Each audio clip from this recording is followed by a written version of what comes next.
This is the story of an empire that gave a man 4 wives, worshipped him like a god for a year, and then sacrificed him right after his final night with them. There were 3 empires in the ancient Americas so powerful, so advanced, and so deeply spiritual that even today, archaeologists struggle to understand their darkest rituals. The Aztecs, the Maya, the Inca, their pyramids still stand, their cities still whisper, and their legends still contain acts so intimate, so violent, and so unthinkable that they seem impossible. But nothing is more shocking than this: an empire that gave a man 4 wives, worshipped him like a god for a year, and then sacrificed him right after his final night with them. This wasn't myth. This wasn't exaggeration. This was a real ritual performed in the heart of Tenochtitlan, and it was only one of many. Tonight, we uncover the horrific sexual practices of the Aztec, Maya, and Inca civilizations, rituals where desire, blood, and the gods were bound together in ways the modern world can barely comprehend. The Aztec world was a universe built on the principle of cosmic balance. Every ritual, every battle, every breath existed to keep the sun rising. And nowhere was this belief stronger than in the ritual of the Ixiptla, the man chosen to embody the god Tezcatlipoca. For one entire year, this man lived like a deity. He wore jade jewelry, walked with guards, played flutes, and everywhere he went, people bowed. But the most shocking part? He was given 4 wives, noble women, personally selected, who would serve as the god's companions. To the Aztecs, they weren't lovers. They were sacred partners in a cosmic performance.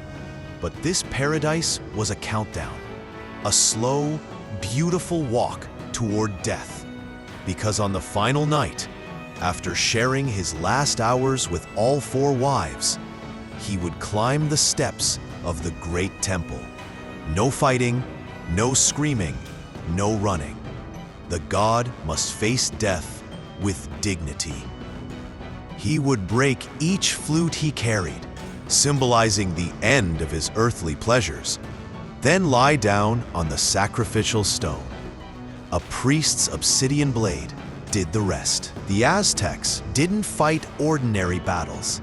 Their flower wars existed for one purpose: to capture humans for ritual ceremonies. Among these captives were women who faced a terrifying fate. Some became part of fertility reenactments, symbolizing the goddess Xochiquetzal, the deity of beauty, love, and sexual energy. To the Aztecs, these rituals ensured the world's survival. To the captives, they were horrifying, inescapable, and often fatal. Here, sexuality wasn't pleasure. It was a duty, cosmic responsibility, a reenactment of divine myths with real human bodies.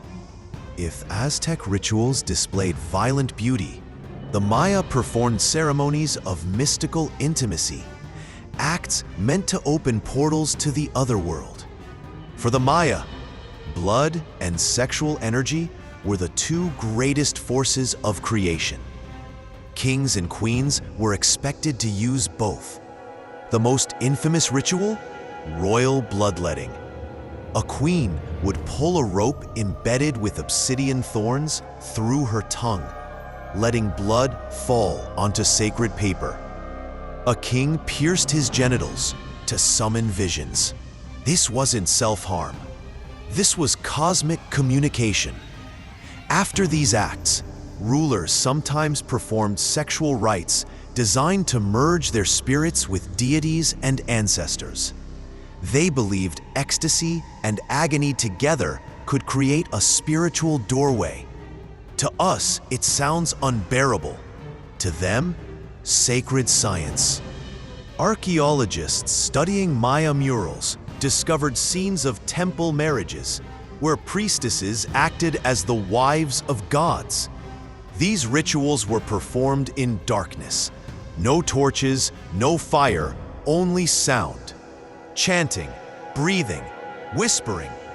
Priests would perform intimate rites with these sacred women, believing they were merging not with a human body, but with a deity temporarily inhabiting that body. To the Maya, this wasn't erotic, it was terrifying. A direct encounter with the supernatural. Intimacy wasn't between humans, it was between the mortal realm and the world of spirits. Were these acts horrifying to you, or strangely logical inside their belief system? I want to know your take. Comment below. If you think Maya rituals were disturbing, wait till you see what the Inca did in the name of the sun god. Keep watching. This gets much darker. The Inca Empire practiced the strictest sexual control of all three civilizations. They created the Aklawasi, or houses of the chosen women. Girls, often extremely young, were taken from their homes and dedicated to the sun god Inti. They became Aklas, women believed to be perfect offerings of purity. Their lives were entirely controlled. Some were trained to brew sacred beer. Some were sacrificed. Some became ritual brides of the emperor, and others were married to the sun god himself. This wasn't romance. This wasn't desire. This was destiny, chosen for them by priests and by the empire itself. Beyond the cities, the Inca and their neighboring Andean cultures held enormous fertility festivals filled with symbolic sexual acts. Dancers wearing masks of jaguars and condors performed movements meant to represent cosmic intercourse. Priests chose couples to enact symbolic unions under starlight. Offerings shaped like male and female organs were buried into the earth to fertilize it. These rituals weren't hidden. They were public, communal, and believed to bless entire valleys. To the Andean peoples, human sexuality was a smaller version of the universe's eternal dance of creation. The Aztecs, the Maya, the Inca, three civilizations separated by distance and culture, yet united by a single belief. Sexuality was sacred, and the gods demanded it. It was pleasure, it was pain, it was power, it was sacrifice. For the Aztecs, intimacy was a countdown to death. For the Maya, a gateway to other worlds. For the Inca, a mechanism of absolute political control. These acts weren't hidden sins.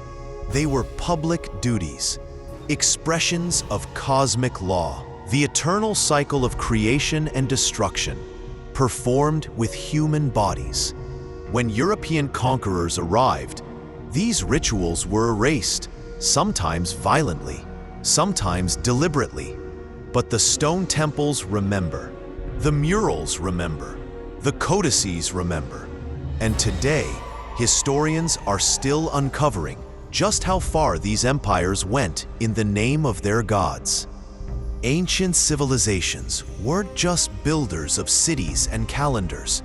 They were architects of belief systems where sex, death, blood, and divinity were inseparable. The deeper we dig, the darker the truth becomes. If you want more stories like this, the forbidden, the shocking, the ones history tried to bury, subscribe and step into the shadows with me.